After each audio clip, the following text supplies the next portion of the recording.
Yes, so the C9 repeat expansion is a genetic change that doesn't typically kind of come, or you cannot detect it typically from, for example, these genome-wide association studies. So that this type of complex genetic alterations are not typically picked up by that system due to the methodology.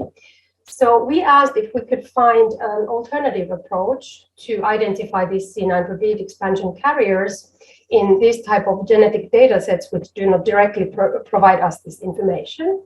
And here we took advantage of these specific markers in our genome called single nucleotide polymorphisms, or SNPs. And we tried to identify SNPs that associate with the C9 expansion.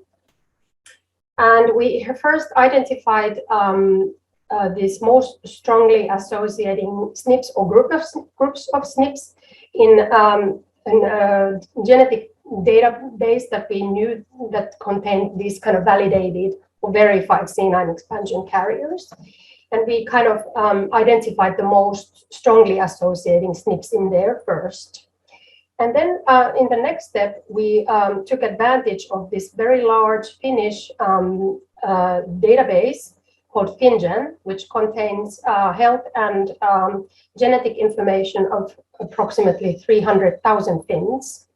And we took our SNP approach there, and we tried to look what kind of clinical diagnosis we could associate this SNP that we found.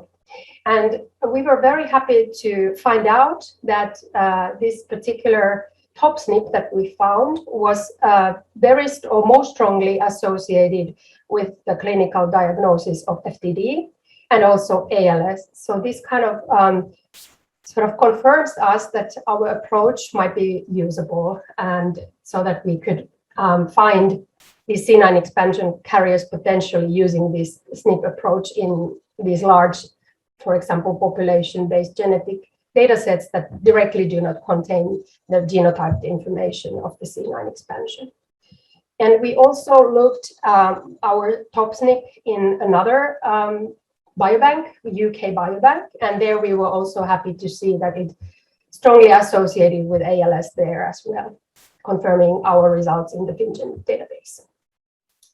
So next, I would like to call back some of the individuals that we found based on this SNP approach and directly genotype them for C9 expansion.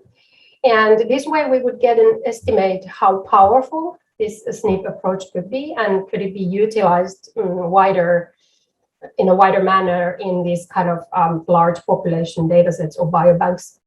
And this might be beneficial because we might be able then to identify patients who may not still have or yet have the diagnosis of FTD or ALS. And for example, this information could then be used in, for example, recruiting prodromal patients for clinical drug studies in the future.